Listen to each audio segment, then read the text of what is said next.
Water is an essential need of every human being. A glass, cup, and any small container of water is never enough.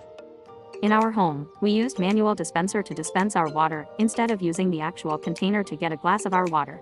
However, gallons are too heavy for people who are left at home, such as the elder ones, children to teens, ladies, and even gentlemen. We present to you the Aqua-Nonthermal Pump Dispenser.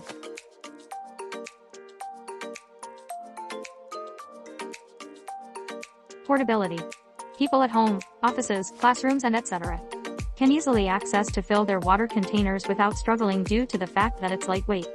It's easy to bring whenever you're on your outdoor activities like picnic and can conserve more energy as it does not require any electricity to operate since it's chargeable. Hot and cold option.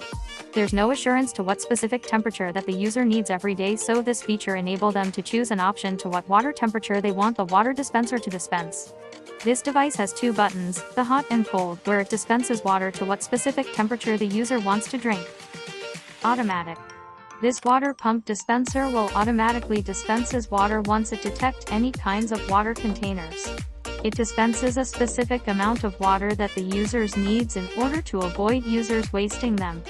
In order to lessen the struggles of some, especially to those people who have problems in their eyesight, this is beneficial for them as this turns off on its own once the water level is almost on the same level with the upper surface of the container.